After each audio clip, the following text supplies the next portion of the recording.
What's up, everyone, and welcome back to Miss Main Event. I'm Tasha, and today we're going to dive deep into one of the most critical sagas in women's basketball history.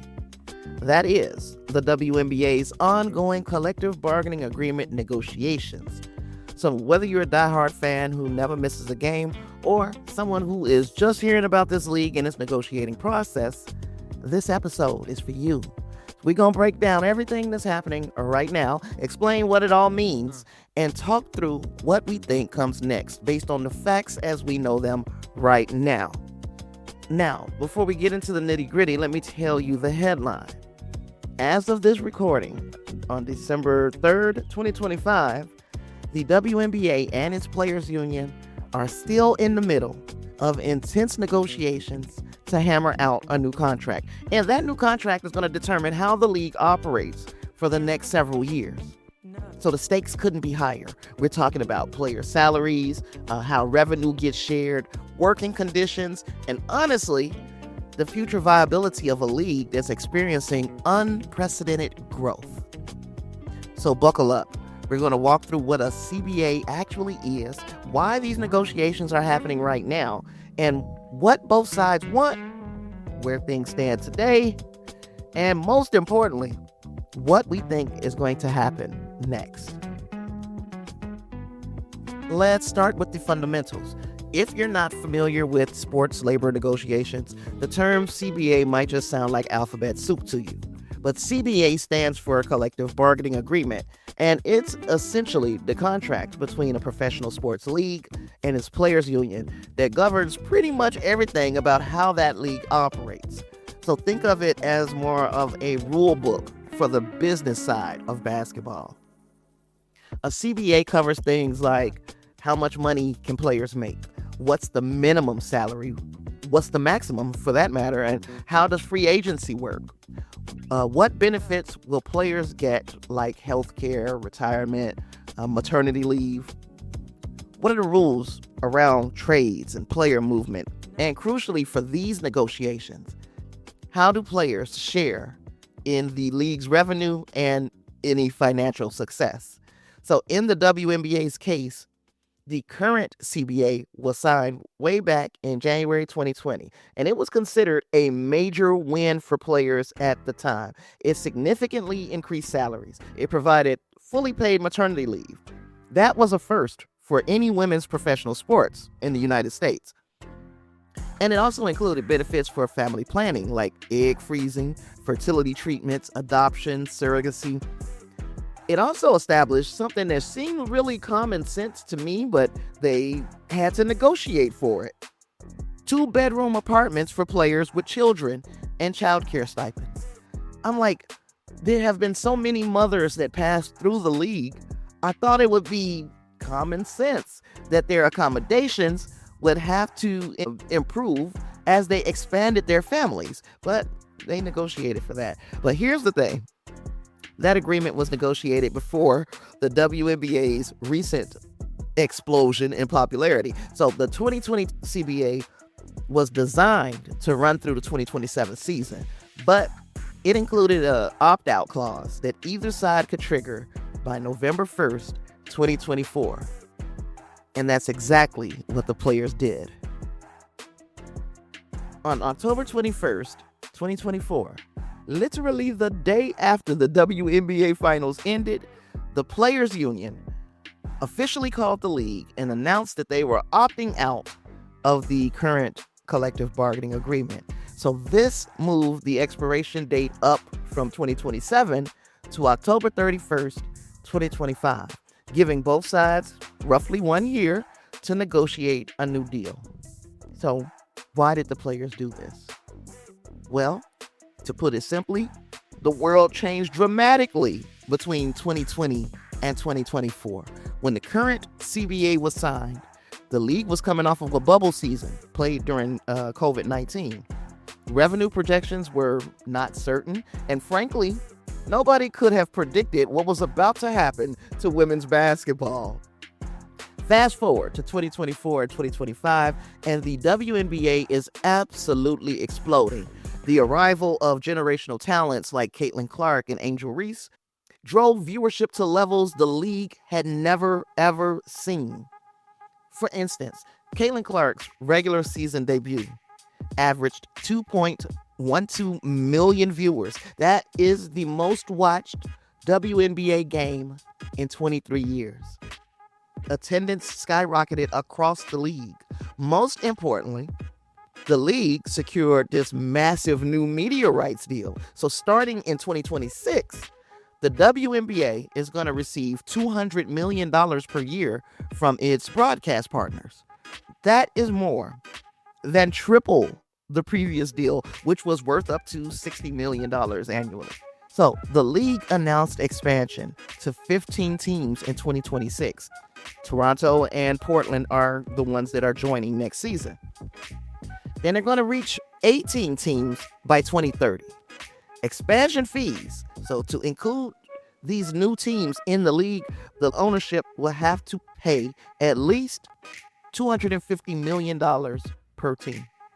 That's a big, big infusion of revenue into the W. So the players looked at all this growth and said, we need a new deal that reflects this new reality and that will ensure that we grow with the business and not get left behind.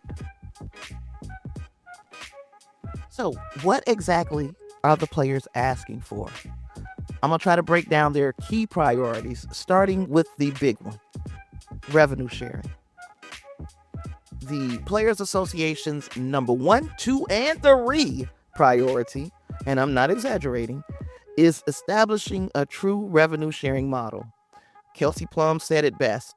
First, second, third is revenue share and salary. So here's what they mean by that. In the NBA, players receive approximately 50% of something called basketball-related income, or BRI. Now, this is a percentage-based model where the salary cap is directly tied to the league's revenue. When the league makes more money, the salary cap automatically goes up, and the players make more money. The WNBA doesn't work that way, at least not right now. So under the current CBA, the salary cap is essentially discretionary. In 2025, it was set at about $1.5 million per team, maybe a little more. And the agreement says it grows by a fixed rate of 3%. So 3% each year, regardless of how much revenue the league actually generates. So if the league makes 20% more money this year, the salary cap is still only getting that 3% bump. There's supposed to be a separate revenue sharing provision, but it's complicated, at least a little too complicated for me. And it has like all of these little cumulative targets that need to be hit before the players see any additional money. But because those targets were set in 2020 during the pandemic, the league hasn't been able to catch up. So players have never received revenue sharing payments under the current CBA. The players want to fundamentally change this system. They want their compensation tied directly to the league's financial performance so that as the WNBA grows, and it is growing rapidly, y'all, they want to grow with it. So if any part of revenue is fixed, especially at a minimal percentage, Nneka Ogwumike believes that they won't grow alongside the business. So beyond revenue sharing, the players were also pushing for codifying the league's charter flight program into the CBA, establishing minimum professional standards for facilities across all teams, expanding retirement and pregnancy or family planning benefits, and potentially modifying rules around prioritization and core designation. So I'm going to explain the last two for anybody who's not familiar. Prioritization is a rule that was introduced in 2020, and it requires the WNBA players to be in their team's market in time for training camp or face a season-long suspension. So it was designed to prevent players from staying overseas too long and missing the WNBA season in whole or in part. And the core designation is like the NFL's franchise tag. It allows a team to keep one unrestricted free agent, and it gives them exclusive negotiating rights with that player.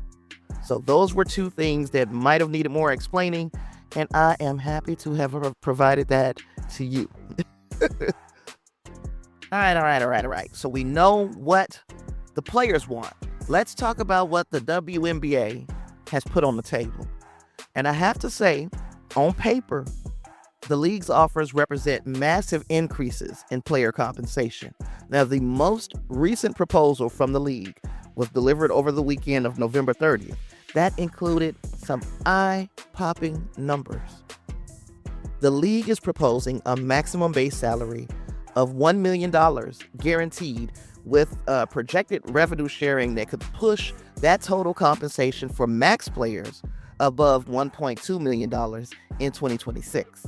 So to put that in perspective, the current Supermax salary is $249,244. So $1 million is, we're talking roughly 5 times the amount that they were making on a Supermax in 2025 to 2026. You following me? So the league's proposal would also raise the salary cap from $1.5 million per team to $5 million per team. That's more than a 3-time increase.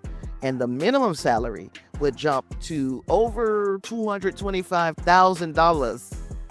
That is up from $66,079 in 2025.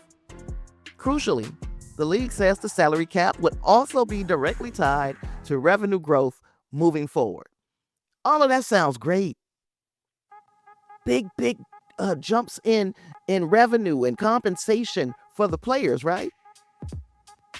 Well, on November 18th, the league had made an earlier offer with slightly lower numbers, max compensation of $1.1 million total, minimum over $220,000, and the average salary over $460,000. Now, the players rejected that proposal because, according to sources, they felt it didn't actually represent a systemic change. The more recent proposal improved those numbers, hence the $1.2 million potential max and $500,000 average salary. So why aren't the players jumping at this? Well, here's where things get complicated. Because according to reports, the players have serious concerns that the math ain't mathin'. For instance, with the proposed salary cap of $5 million per team, each team comprised of 12 players, the numbers really don't add up. They don't add up to the average salary being $500,000, because $500,000 times 12 players is $6 million, a whole $1 million more than what the league is offering as a proposed salary cap. The last 2 players on the bench would probably be being screwed. But more fundamentally, the players are skeptical about how this whole revenue sharing component actually works. The devil, as they say, is in the details. The players want to understand what exactly counts as shareable revenue. What percentage of that revenue is going to go to the players? And how is all of this being calculated? Is there still a fixed component that caps their growth? They don't know. According to sources, significant gaps still exist in the negotiations, particularly around defining the shareable portion of league revenue and the percentage distributed to players. But here's where things could get even more contentious. Along with these salary increases, the league has also proposed some changes that players and the fans who love them might view as problematic. The league wants to start training camps as early as mid-March, which would conflict directly with the NCAA Tournament. That's only the biggest event in women's college basketball, y'all. And then it would also interfere with the other professional leagues like Unrivaled and Project B that players participate in during the off-season. So yeah, the WNBA wants to bump your salaries up, but you would almost have to give up your other leagues that you play in. Now, anyway, most controversially, the league has proposed eliminating team housing benefits for players. Now, currently, teams provide housing subsidies or arrangements for players, and removing this benefit while also asking players to arrive earlier and all this other stuff is seen by many as tone deaf at best. So let's talk about where we are right now in this process. The original deadline for reaching a new agreement was October 31st, 2025, when the current CBA was set to expire. As that deadline approached, it was becoming very clear that the two sides were not close. They were too far apart on the deal, so they agreed to a 30-day extension. That pushed the deadline to November 30th. Then, just minutes before midnight on November 30th, with just minutes to spare, the two sides agreed to another extension. Now, this one is for 40 days, moving the new deadline to January 9th, 2026. Now, importantly, this extension still includes a provision that allows either side to terminate these negotiations with just 48 hours notice. So the union initially proposed a 6-week extension, while the league just wanted 21 days. Now, they compromised on the 40-day timeline, and after agreeing to the extension, the WNBA's Player Association released a statement saying, "We expect substantive movement from the league within this window." Since the extension was agreed to, the two sides have been exchanging proposals and meeting regularly, including throughout the Thanksgiving holiday weekend. The league delivered its quote-unquote improved proposal over the November 30th weekend, and the union responded with its own proposal on Tuesday evening, December 2nd. As I told you, today is December 3rd that I am recording this podcast. Meetings are scheduled to continue throughout the week. And here's an important piece of context. This timeline ain't unusual. When the last CBA was being negotiated, it expired on December 31st, 2019. The parties agreed to a 60-day extension, and the new deal still wasn't ratified until January 2020. So extensions are normal in these negotiations. But there's more urgency this time because of expansion. Toronto and Portland are waiting in the wings. They're joining the league in 2026, which means there's going to have to be an expansion draft, right? Then right after the expansion draft, there's going to be free agency, right? Then the regular college draft. Oh, and I didn't even talk about them wanting a combine for the college players. So who knows? There might not. If the league gets its way, there might not be any rookies in 2026. That's just something to throw out there and think about. If they would have to complete a combine and players are having to report to camp earlier, I don't see where these rookies would be able to fit in to the 2026 season. You following me? Anyway, the rules for all of the processes we just talked about are governed by the CBA.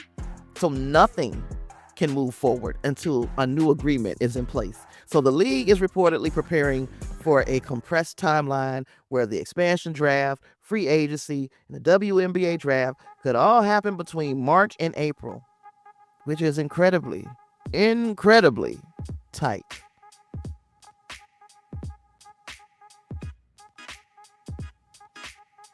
So all of this brings us to an uncomfortable but necessary question. What happens if the two sides can't reach an agreement by January 9th? Well, there are essentially 4 scenarios. In the first scenario, there will be another extension. The two sides could agree to push the deadline back again. Now, that seems possible given that they've already done it twice, but the clock is ticking because of the 2026 season timeline. Our second scenario is we can have a status quo period. The CBA would expire, but both sides could say, hey, we will agree to maintain the current terms temporarily while we continue to negotiate. Now, this would preserve normal operations of the league, but it creates even more uncertainty. The third scenario is a lockout, y'all. If negotiations break down, the league could impose a lockout. That would prevent players from using team facilities, receiving pay, participating in league activities. The expansion draft, the trades, all signings, all of that will be frozen. This is what happened to the WNBA several times, most recently in 2011. The WNBA has never had a work stoppage, but when we look at their brothers in the WNBA, we see what is possible with the work stoppage.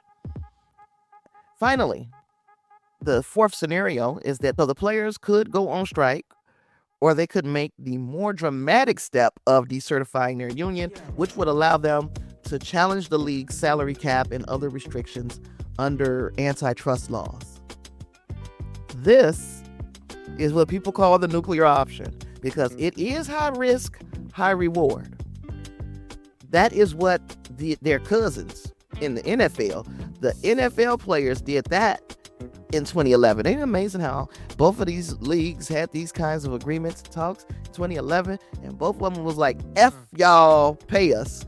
Well, this is where our women are today. Now, nobody really wants scenarios 3 or 4. A work stoppage would be devastating, especially for a league that's building incredible momentum. The 2026 season needs to start on time. Toronto and Portland need to debut. And there's also a FIBA Women's Basketball World Cup scheduled for October of 2026. And that creates a very hard deadline for the season to end. So delaying or canceling the season would damage relationships with the sponsors, the broadcasters, most importantly, fans who may have been just discovering this league and coming in on all this turmoil. Now, to really understand these negotiations, let's zoom out and let's give some context. We need context on what's really happening at the bargaining table. First, we could talk about the league's financial situation. And this is a complicated and, frankly, murky subject. The WNBA allegedly has never been profitable. The NBA commissioner, Adam Silver, said in 2018 that the W loses about $10 million per year on average. But according to reports from 2024, the league was projected to lose around $50 million that year, despite having record revenue of approximately $200 million. Now, that's a 5-fold increase in losses, even as revenue has more than doubled. How is that possible, right? Well, they say expenses have increased dramatically. First, the league now provides full-time charter flights for all teams, which reportedly costs about $50 million annually. Then there are also increased investments in marketing, operations, and expansion infrastructure. So all of these numbers are like, trust me, bro. Why? Why do we have to trust them? We don't actually know the full financial picture because the WNBA's books aren't public. Now, some economists like David Berry, who studies sports economics, have questioned the reported losses. They suggest that the accounting methods might make the league look less profitable than it actually is. The NBA owns roughly 60% of the WNBA and has subsidized it historically, but as the league grows, there's increasing pressure for it to become its own thing, to be self-sustaining. And then secondly, we have alternative leagues now. This is a huge factor that a lot of people are not giving enough attention. During the WNBA season, during the WNBA offseason, 2 new basketball leagues have emerged that are directly competing for WNBA level talent and potentially providing players with leverage in these negotiations. Unrivaled is a 3-on-3 league launched by Nafisa Collier and Breonna Stewart that held its inaugural season in 2025, and it's been successful enough that it's reportedly close to breaking even. But the bigger story is Project B, a league I admittedly have questions about. So Project B is a new global league backed by some serious tech money that's offering WNBA players reported salaries of up to $2 million per season.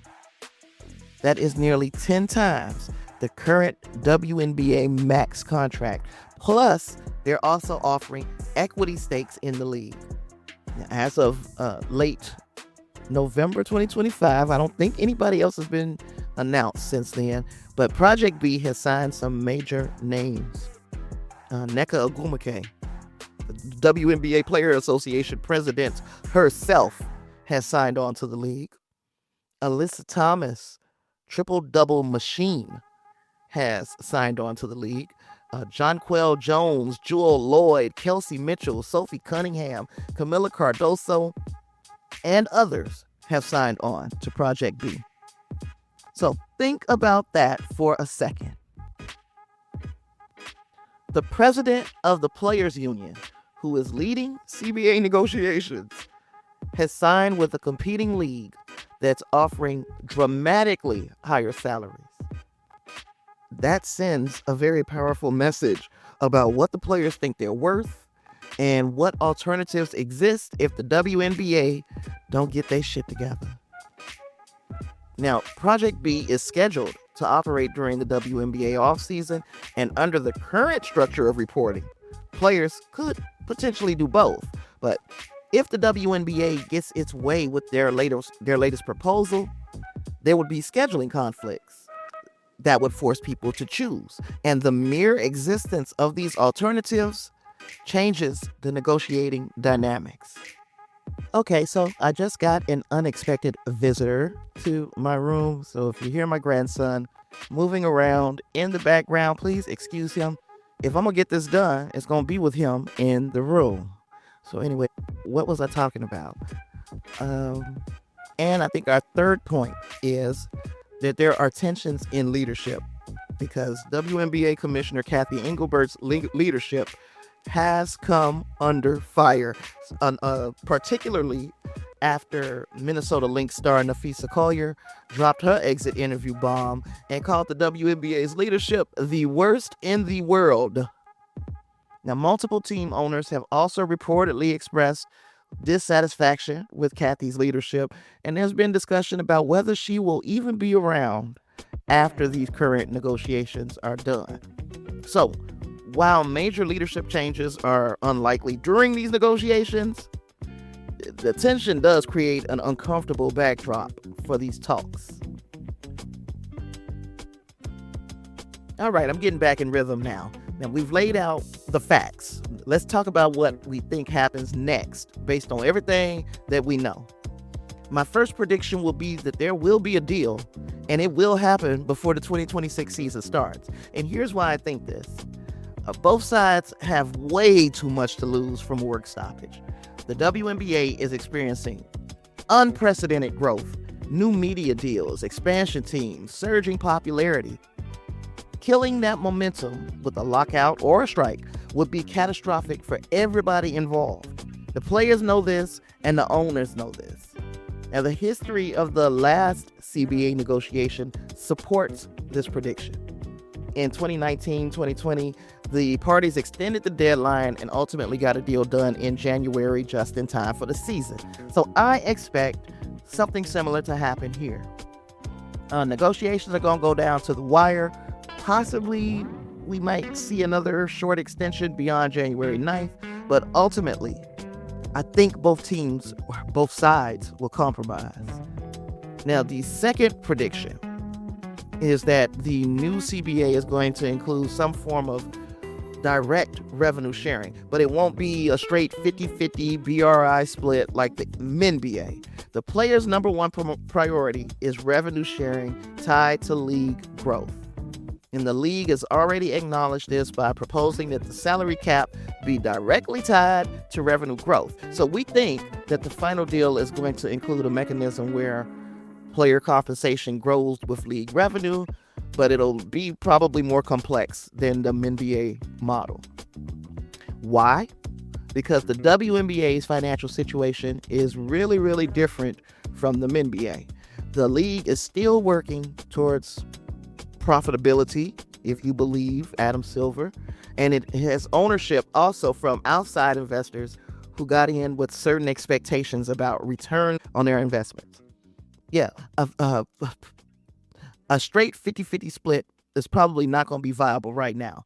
Instead, I would expect something like a very defined percentage of revenue above certain benchmarks will go to the players, and then that percentage will increase over the term of the agreement, or some kind of tiered system where the player share grows as the total revenue grows. Look, I'm not an economist, but this is what I think would be beneficial for both sides. But the key to all of this is going to be transparency. The players need to understand exactly how much revenue the league is generating and how their share is going to be calculated. And I predict that this is going to be addressed through much clearer financial reporting requirements in the new CBA. And my third prediction is that player salaries are going to increase dramatically, but not to that $1.2 million max that was initially proposed. The gap between the league's current proposal and where players want to be are going to require compromise. And we think that the final max salary is going to land somewhere between $800K and $1 million. And that's going to be the guaranteed salaries. Then there's going to be also additional revenue sharing bonuses on top that could push their total compensation even higher. Now, minimum salaries are going to likely settle around, say, $150K to $200K. Then those average salaries will probably not hit that $500K that they talked about. It will probably land between $350, $450. This still represents massive increases from the current levels, like roughly triple to quadruple for many players, but not quite as high as the league's most recent proposal. And the salary cap is going to probably land around, let's say, $4 to $4.5 million per team, not that $5 million that they promised. My next prediction is the controversial proposals around early training camps and eliminating houses. All that shit's going to be dropped, or it's going to be significantly modified. Those proposals were met with immediate backlash from players and fans, like immediate. Starting training camp in mid-March directly conflicts with March Madness, and that is terrible optics for a league that relies on the college pipeline. And eliminating housing benefits while asking for earlier reporting and not providing guarantees that players will remain with a team just feels like punishment. Doesn't feel like progress. So I think the league floated these ideas just as a negotiating tactic. So, we're going to ask for some shit that we know we're not going to get. So I have things to give up during these negotiations.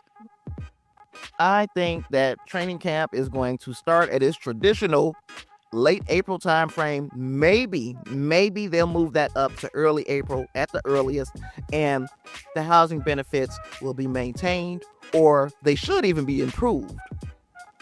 And my next prediction is that charter flights will be codified permanently. Facility standards will be established. These are all wins that the league could give players without massive financial implications, since they're already doing this stuff anyway. And when you create these minimum facility standards, all of that makes sense. You've got new teams coming into the league. They can already have their facilities prepared or up to standard for these ladies. And you can include other things, like besides the practice facilities, you can have the weight rooms, the medical staffs, the accommodation standards. It should be even across the board. I also think that this deal is going to be shorter than the previous CBA, probably 4 or 5 years instead of 7, because the league is changing so rapidly that locking into a 7-year deal is not going to make sense for either side. Players do not want to be locked into terms that will look outdated in a few years if the growth continues at the current rate. And the league probably wants some flexibility too, especially as it figures out its long-term financial model with the expansion, the new media deals, and hopefully, profitability. Now, the executive director of the Players Association, Terry Jackson, she hinted at that. She said that players might want to reconsider locking themselves into something long-term, given how quickly things are evolving. So a shorter deal is going to allow both sides to reassess in a few years with better data about the league's financial trajectory. And I think my final prediction for all of this is that the off-season timeline is going to be extremely compressed, because even if a deal gets done by late January or early February, the league is going to need to quickly hold the expansion draft for Toronto and Portland, then open free agency where almost every veteran will be a free agent, then conduct the regular WNBA draft in April. This is going to be chaos, y'all. Teams are going to have to make quick decisions with less time for negotiation than we usually see. So expect the offseason to get even wilder, and expect when we head into the 2026 season, rosters are going to look dramatically different by the time of a first tip-off.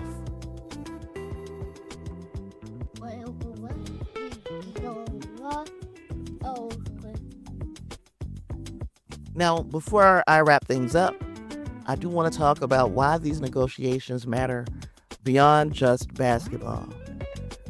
These collective bargaining agreement talks are happening in a broader context of women's professional sports and women in the workforce generally.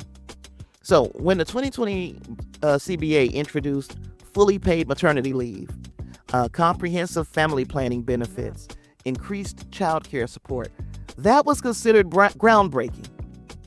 Sue Bird said at that time, when you look at things like what we're going to do with maternity leave and family planning, we're going to be looked at as pioneers in the sports world. And she was right.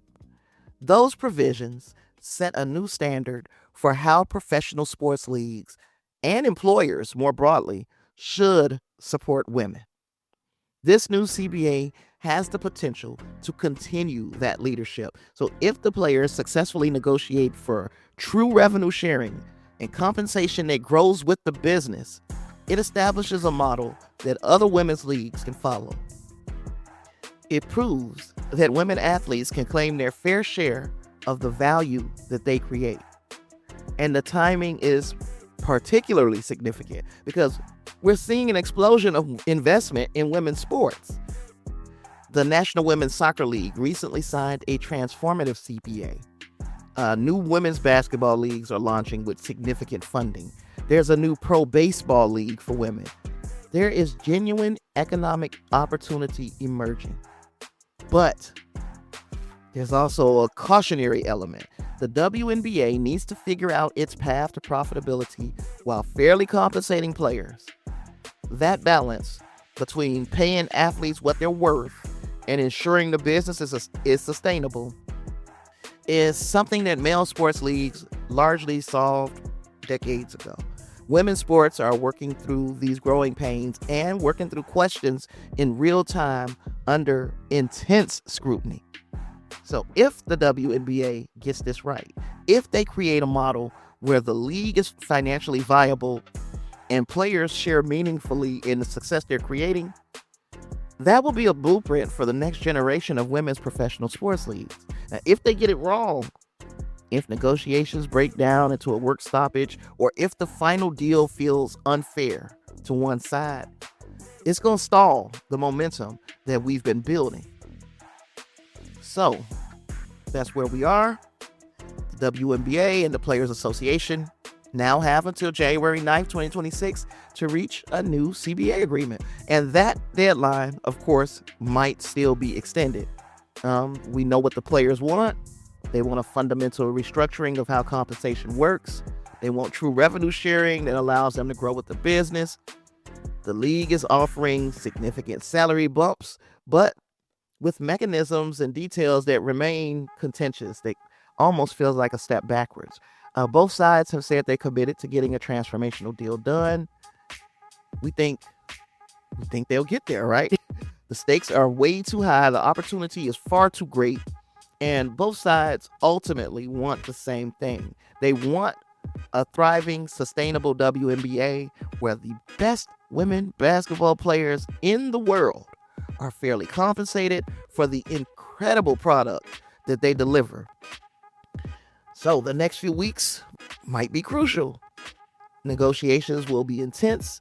There'll probably be some tense moments, maybe another deadline extension. But when the dust settles, we expect the WNBA to emerge with a new CBA that significantly increases player compensation, establishes some form of meaningful revenue sharing, and sets the league up for continued growth through the rest of the decade.